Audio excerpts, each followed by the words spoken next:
The following public service program is brought to you by the Metropolitan Library System.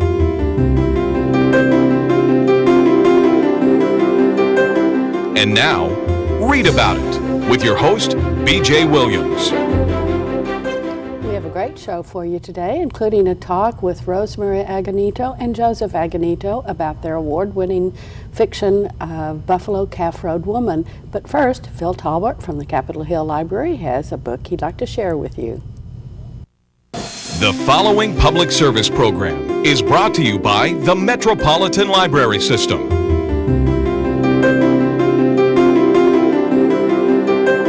And now, Read About It with your host, B.J. Williams.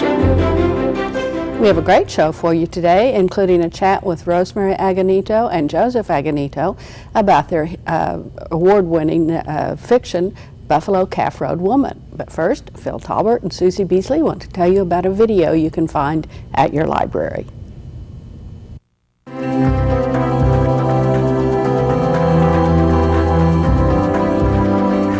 Kind of give us an idea about this video you're sharing with us, Kingdom of the West. I believe it's on National Parks. Yes, a very soothing video.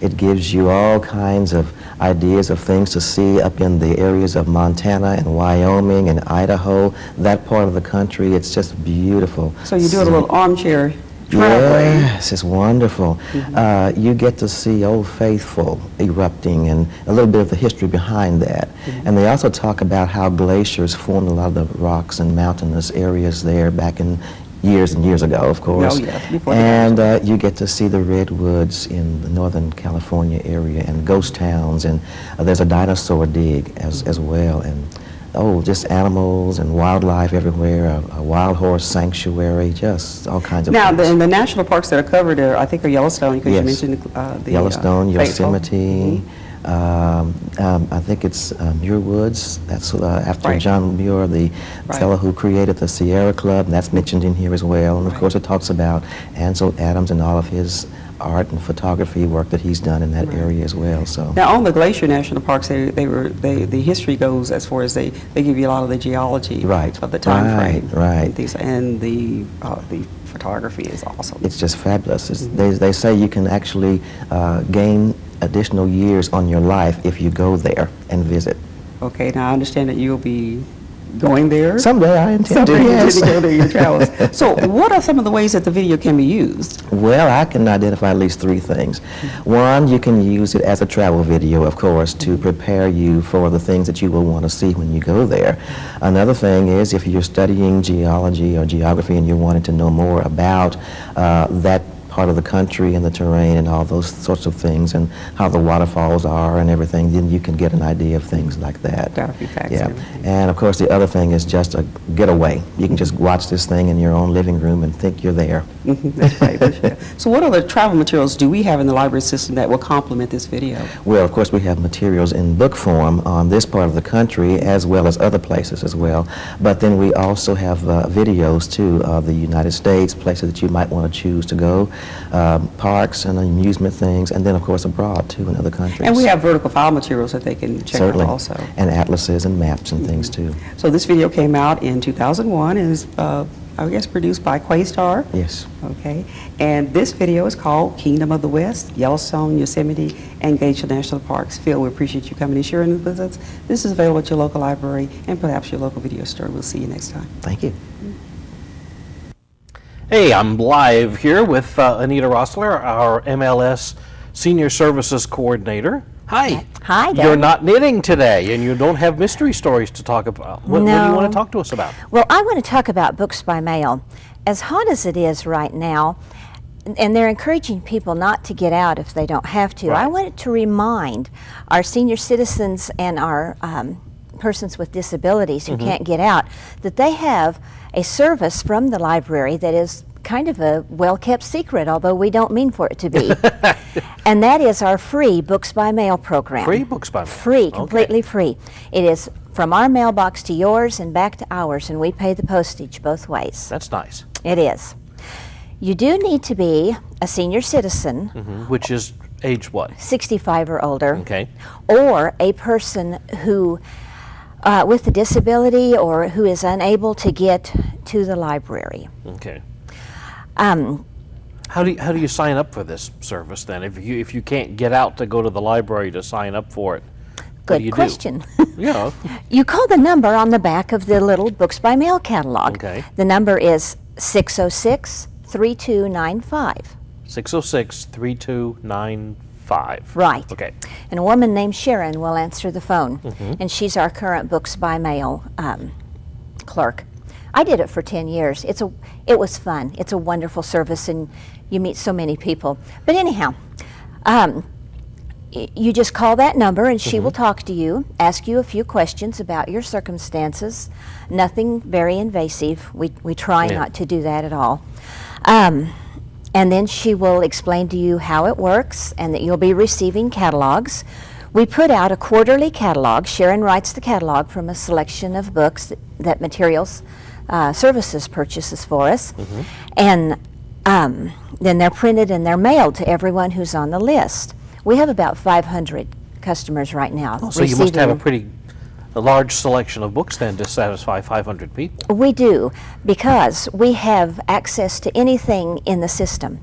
We mail books on tape, large print, regular print items, fiction, nonfiction. The only thing we do not mail is videos or DVDs. Okay. Well, people have other sources for that. Right. Too. Yes. Okay.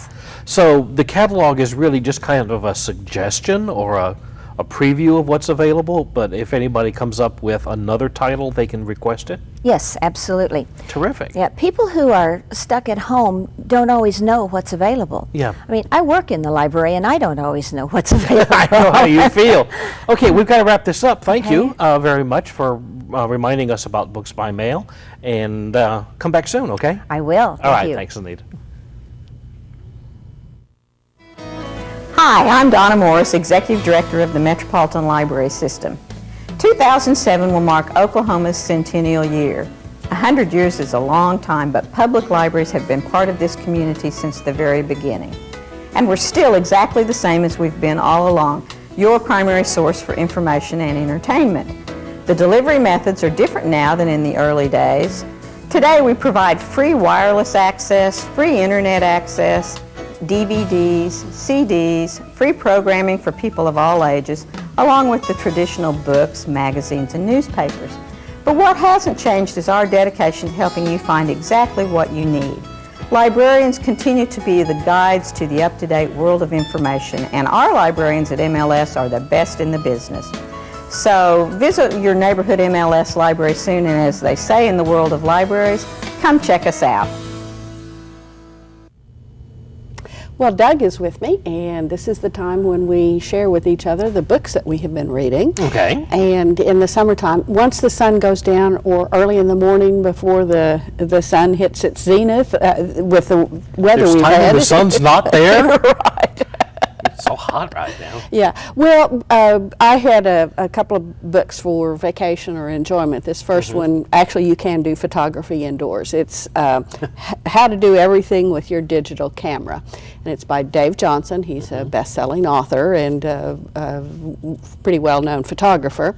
And it does start with what is a digital camera, how does it work? Oh, I mean, that's good. Yes, it is, and it talks you through choosing the camera that you need. I mean, you don't have to go out and spend $1,500 on a camera to get really good shots, and he walks you through that. And then I think most importantly, he talks to you about how to take a good picture to begin with. Just because it's a digital camera doesn't mean you can take it back to your computer and fix it. No. You know, it's still garbage in, garbage out. Right. So he talks about composing, he talks about doing manual adjustments or doing autofocus and f-stops and all that sort of stuff. And then he gets into, once you've got it loaded into your computer, what can you do with it? There are things you can do to fix problems. There are all sorts of special effects you can do. And there are lots of illustrations in here. It's very much a step-by-step sort of thing. If you're interested in photography and have been thinking about a digital camera or already have one, I think this is a very good book that will walk you A to Z, everything Good. literally everything that you wanted to know. The only thing I don't like about it is all the illustrations are black and white. So there's no color demonstrations. But other than that, it's really a very good. It'll even help you choose a printer to print out your things. And I just have a moment to mention Windows on the World Complete Wine Course by Kevin Zraly. This is the a new edition. It's a 20-year-old book. He's added all sorts of things to it because things have changed in the world of wine. Americans are drinking more wine. The French and Italians are drinking less. Gallo is now producing wine in France. Gallo. And more of really high quality wines are being bottled with a screw-on cap instead of a cork. High quality wines? Really? Yes, really. So if the only way you know to differentiate good from bad is The cork, you're in trouble. Yeah, you're in real trouble. Okay. You need this book. You All need right. this book because it'll tell you how wine is made and also how to choose a good wine and how to store it at home. So I'm out of time. We're gonna have to listen to what you've been reading. Oh, okay. Well, first off, I would like to kind of tip my hat to one of the famous American mystery writers who just died on July 17th, Mickey Spillane, Yes. creator of Mike Hammer. Passed away at the age of 88. So here's a tip of the hat to the Mick, and enjoyed your work, and well, Godspeed. And now, the book that I read this week is a mystery, but not by Spillane. The book is called Ambrose Bierce and the Ace of Shoots. Is that Annie Awkward Oakley? title. Yes. It's someone who is based on Annie Oakley. The true life characters in this book are Bierce himself, who was a newspaper man and short story writer, and William Randolph Hearst, who is his boss, and he calls him Willie all the time, Willie Hearst. The story is told by Bierce's friend Tom Redmond, who plays his Watson character in these mysteries. This is the fifth in the series. The Ace of Shoots, yes, is an Annie Oakley figure who works for Colonel Studley's Wild West show. And the Colonel is not a well-liked man by anyone. And as he's riding in the parade in San Francisco that welcomes the show to town, somebody shoots him off his horse. And could it be Miss Pratt? We don't know. She was married at one time to a notorious outlaw named Oswald Byrd, I love the names of these books, who's running around out in the countryside. And our narrator, newspaper man Tom, goes and interviews Byrd. The books are fun. They're very light reading. They're very fast reading. Bierce does not play a huge role of them. I mean, he comes in, he's the detective, and then he's gone again. And that way they kind of remind me of the Nero Wolfe books. Yes. Nero is there and it solves the case, but he's not really the primary character in his own books. Archie is. So that's the place that Tom plays in here. Each chapter is headed by a definition from Bierce's Devil's Dictionary, some of which are really a lot of fun. He defines innocence as the state or condition of a criminal whose counsel has fixed the jury. Things haven't changed. And rum, generally a fiery liquor that produces madness in total abstainers. So that's the kind of thing. We have little hints of that throughout the book. Anyway, it's Ambrose Bierce and the Ace of Shoots by Oakley Hall. Yeah, it's a lot of fun. You can get it at the library or your bookstore. Thanks, Doug. All right. Every year, I get to go out to the National Cowboy and Western Heritage Museum and attend the Western Heritage Awards, where the Cowboy Hall honors people who've done books or film or whatever. And I usually get to interview some of the winners. And this year, Rosemary Agonito and Joseph Agonito, who are both professors, and she is the writer and he is the researcher, have written a wonderful fiction book that won the Heritage Award this year, the Wrangler, and it's called Buffalo Calf Road Woman. I think you'll enjoy what they had to say about it. Rosemary, why did you write the story of Buffalo Calf Road Woman? I think it's so important that we save the stories of women, historical women, and as most of us know, history has been the story of men until fairly recently. Her story has never really been told from beginning to end. There have been little pieces of it known. So I thought it was very important that her story be told. But more than that, her story is such a heroic, inspiring story that I just felt it had to be told. Now, Joseph, as Rosemary just said, the very few stories about women are told, but obviously a great deal of research went into this book. So how did you find something about a woman that nobody was particularly interested in? Extremely difficult search. It was demanding. Because she was a woman, she was a Native American woman, and she was part of a pre-literate culture, left no written records behind. So I began to search by canvassing the secondary literature on the Cheyenne, reading widely, but more importantly, going into the primary documents, the oral accounts that have been left, that have been recorded. And we picked up pieces. I don't think we ever caught the whole of Buffalo Calf Road, and that was impossible. Parts of her life were just missing forever. And what we did do is we caught enough of her life, enough of the pieces of her life, that certainly at a particular period of time, from about 1876 to 1879, we were able to reconstruct her life and then place it in context of the history of the Northern Cheyenne during this period. Now, you also mentioned that you did a lot of research just on the Cheyenne culture and the region to help you flesh that out. Yes. Yes, we did. And we also traveled through the Northern Plains. We actually followed the route of, not from Darlington, not from Oklahoma, but although we've been here before, but on the Northern Plains, we visited the Little Bighorn.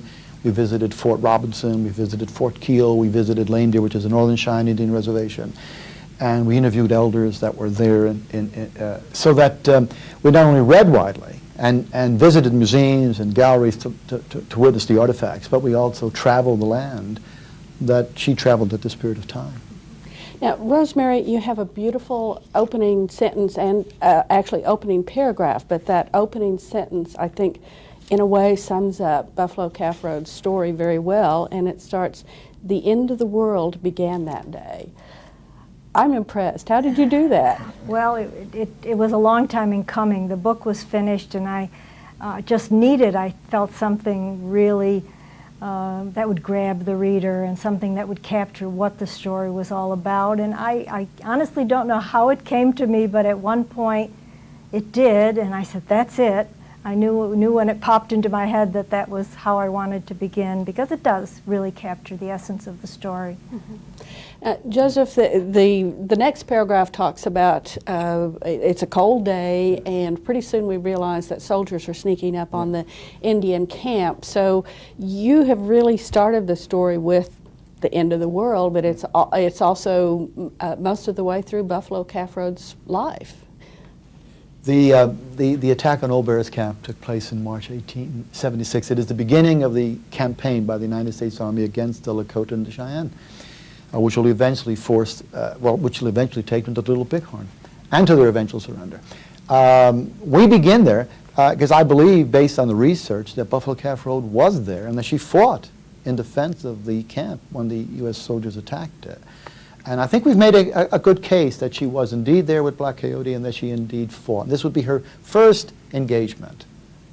And it makes sense, because the next time she will fight will be in the summer, June 17th day of 1876 at the Battle of the Rosebud. And we were trying to find, how can we explain her presence at the Rosebud? And we explain it by the fact that we really believe she was at Old Bear's Camp, that she fought at Old Bear's Camp. And I think we have enough evidence to make that claim. Now, it's obvious Joseph has done a great deal of research, and you've done some of the writing, but I'm always intrigued, or most of the writing, but I'm always intrigued at how people work together, Rosemary. I mean, obviously you're still married, so it must be a fairly easy way to work together. Well, people are always interested, how in heck can two people write a novel? Well, Jimmy Carter once said that the closest he ever came to divorce was when he and Rosalind were writing a book together. We were very mindful of that. We had a very strict division of labor. Joe did the research, I did the writing, and it worked well. Each of us worked from our strengths. But we worked together, but we each had a division of labor, and I think the results were okay. It was a natural division of labor. I'm an historian by profession. Ro has a background in literature. So it made good sense that she would write and I would do the research. I should say we had only one disagreement in the whole book, and I told that story earlier. And it takes place at the Battle of the Little Bighorn, and I'm going to tell it very quickly and very simply, because we know that Buffalo Calf was at the Battle of the Little Bighorn. We know that she fought there. We know that she rode alongside of her brother, comes inside in Black Coyote, and we know all of that. And but when Moreau was writing the novel, she added one flourish, and that was at a critical moment in the battle. She has Buffalo Calf Road recognizing Custer, and such was her anger against this man that she charges the line and counts Coonham. And I said to Roe, we have good evidence for everything but that little embellishment, and we're going to be taken to task. And Roe said, no, it belongs there.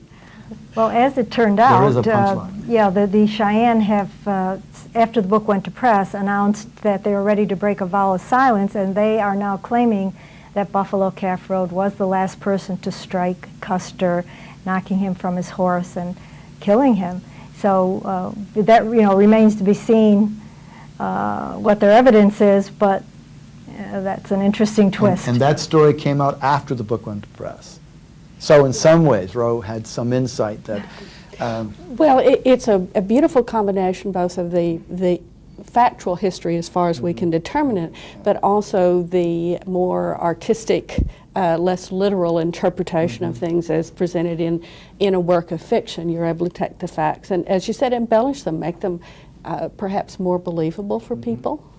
Yes, and it's really probable that even the things that we made up happened. We were very careful not to contradict any facts in using poetic license. So I think that it is an authentic historical novel grounded in accurate context, character study.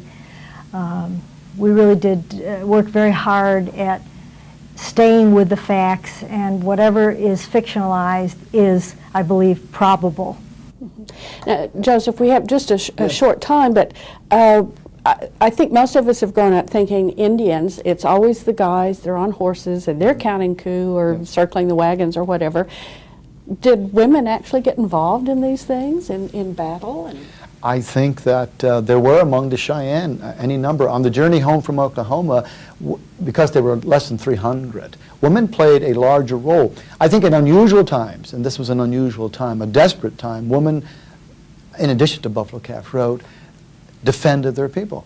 I think desperate times bring about desperate remedies. And this was not normally the case, but these were not normal times.